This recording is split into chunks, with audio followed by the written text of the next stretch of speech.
पिछले एपिसोड में सारे गॉड ऑफ डिस्ट्रक्शन यूनिवर्स 7 में आकर उनके ऊपर अटैक कर देते हैं।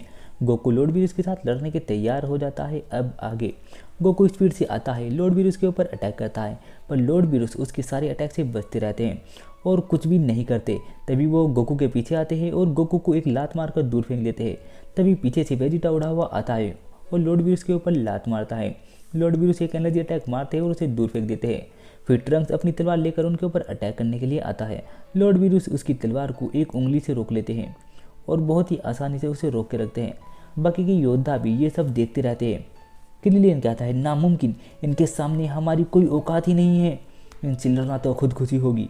और फिर वो देखता है यहाँ तो बहुत सारे गॉड ऑफ डिस्ट्रक्शन खड़े हुए हैं। गोकू कहता है वो ताकतवर है तो फिर हमें और ज़्यादा ताकत लगानी होगी। तभी वहाँ पर दो एनर्जी और चमकती है और जो लॉर्ड वीरुस है उसे लात मारकर दूर फेंक देते हैं। ट्रंक्स को गोकू पकड़ लेता है। जो ट्रंक्स है वो कहता है सॉरी गोकू। गोकू कहता है कोई नहीं। हमें पता चलता है वहाँ पर टाइम पेट्रोल से दूसरे गोकू और वेजिटा भी आ जाते हैं। जो गोकू है वो कहते हैं हाँ तुम। जो लॉर्ड वीरुस है वो कहते हैं गोकू और वेजिटा एक और। फिर हमें जेनो गोकू दिखाया जाता है जो कहता है दोस्तों ये वक्त इस सब के लिए नहीं है, वहाँ देखो ये क्या हो रहा है। हमें दिखाया जाता है पूरे यूनिवर्स 7 के ऊपर अजीब सी अजीब जड़ें आ जाती है जो कि बहुत ही अजीब सी हरकतें करने लगती हैं और ये देखकर वो सब लोग चौंक जाते हैं और वो जड़ें बढ़ती जा रही है और वो जड़ें सारी लाइफ फोर्स खींचना शुरू कर देती है। बाप रे बाप, ये पता नहीं क्या है। लॉर्ड वीरुस का भाई चांपा कहता है कि हे फटाफट सब अपने यूनिवर्स में चेक करो कि कहीं ये हमारे यूनिवर्स में तो नहीं है।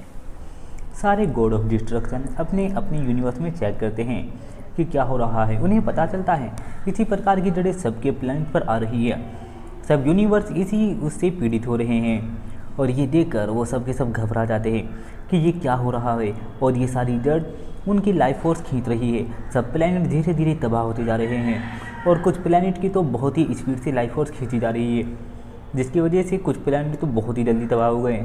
जो सारे गॉड ऑफ डिस्ट्रक्शन होते हैं वो कहते हैं ये क्या हो रहा है, हमें फटाफट यहाँ से चलना चाहिए, अब हम जा रहे हैं, हम अपने यूनिवर्स की रक्षा करेंगे। और फिर वो सारे के सारे गॉड ऑफ डिस्ट्रक्शन गायब हो जाते हैं और वहाँ से चले जाते हैं। जो वीरुस है और बाकी सब योद्धा वो सब भी उड़ते हुए ज़मीन पर आने लगते हैं और आकर कैप्सूल कॉर्प के बाहर ज़मीन में खड़े हो जाते हैं। सारे बंदे गॉड ऑफ डिस्ट्रक्शन लॉर्ड वीरुस को घेर कर रखते हैं। जो क्रिलिन है वो बहुत ज़्यादा हाँफने लगता है। गोहान कहता है क्या हुआ क्रिलिन।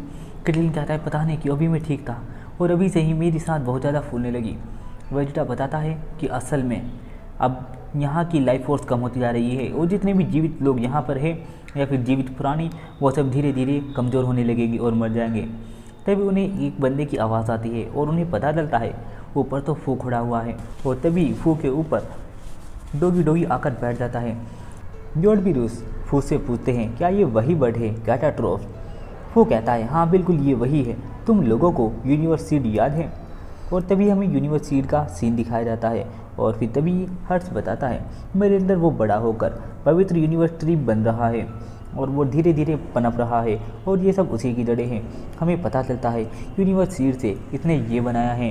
फिर वेजिटा कहता है तो इसका मतलब वो हर्ष तुम्हारे प्लान का सिर्फ एक हिस्सा था और तुमने उसे यूज़ किया। लॉर्ड वीरुस कहते हैं मैं नहीं जानता तुम कौन हो, तुम यूनिवर्स की ऊर्जा को छीनकर उस लेजेंडरी जिएंट ट्री को बड़ा कर रहे हो, आखिर तुम चाहते क्या हो। जो फू है वो कहता है मैं एक नया यूनिवर्स बनाना चाहता हूँ, सभी यूनिवर्स की एनर्जी को उसमें डालकर मैं एक नया यूनिवर्स बनाना चाहता हूँ जो कि बहुत बेहतरीन होगा। कमाल का आइडिया है ना ये। और ये सुनकर लॉर्ड वीरुस को बहुत ज़्यादा गुस्सा आता है। फू अपनी तलवार निकालता है और तलवार से डायमेंशन काटता है और उसके अंदर चला जाता है। तभी वेजिटा कहता है ये साला ये करना क्या चाहता है। और जितनी एनर्जी होती है पृथ्वी पर वो सारी की सारी हवा में उड़कर उस ट्री के अंदर जाने लगती है। क्रिलिन की लाइफ ऊर्जा भी जाने लगती है। क्रिलिन कमज़ोर होकर ज़मीन पर बैठ जाता है और कहता है अजीब है, अचानक मेरी सांसें कम पड़ रही है और बहुत ज़्यादा फूल रही हैं। फिर धीरे धीरे पिकोलो भी नीचे गिर जाता है। गोहान कहता है पिकोलो डैड वेस्ट सिटी का क्या हाल है। वो तभी वो देखते हैं कि वेस्ट सिटी में से बहुत सारी लाइफ फोर्स उड़ी हुई जा रही है और उन दोनों के अंदर से भी उड़कर जाने लगती है क्योंकि जो पिकोलो है वो भी ट्री और पानी के ऊपर ही पला बड़ा है। और फिर तभी गॉड ऑफ डिस्ट्रक्शन लॉर्ड वीरुस उड़े हुए हवा में जाते हैं और वो अपने दोनों हाथों से एक एनर्जी बनाते हैं और उनके शरीर के चारों तरफ एक गुलाबी कलर का और आ जाता है और वो सारी एनर्जी रोक देते हैं और पृथ्वी से जितनी भी लाइफ फोर्स उड़ी हुई जा रही थी वो सब रुक जाती है। क्रिलिन की हालत ठीक हो जाती है। गोकू पूछता है तुम ठीक हो क्रिलिन? क्रिलिन कहता है हाँ अब ठीक है, आपका बहुत बहुत शुक्रिया लॉर्ड बीरूस। लॉर्ड बीरूस कहते हैं धत, मुझे ये क्यों करना पड़ रहा है, मैं ऐसा करना नहीं चाहता था। हे तुम सब सुनो, ये ज़्यादा यूनिवर्स में रहने वाले लोगों की शक्ति खींच रहा है, तुम्हें इसे रोकना होगा। अभी मैंने इसे रोक रखा है पर मैं इसे ज़्यादा देर तक नहीं रोक पाऊंगा। वैसे मैं आसानी से तबाह भी नहीं कर सकता क्योंकि मेरा ध्यान इधर लगा हुआ है। एक काम करो, तुम लोग उस आदमी को ढूंढो और उसे ख़त्म करो। जो गोकू है वो कहता है थैंक यू लॉर्ड बीरूस। जेनो वेजिटा कहता है अब हमें भी अपने लेवल पर चलना चाहिए, अब हम जा रहे हैं। जो जेनो गोकू और वेजिटा है वो भी वहाँ से गायब हो जाते हैं। गोकू और वेजिटा कहते हैं चलो हम भी ढूंढते हैं। ट्रंक्स कहता है मैं भी तुम्हारे साथ चलना चाहूँगा। जो क्रिलिन है वो कहता है वैसे हमारे आने से कोई फ़ायदा नहीं होगा लेकिन हम भी उसकी तलाश करेंगे। और फिर तभी वेजिटा कहता है जो मर्जी करो।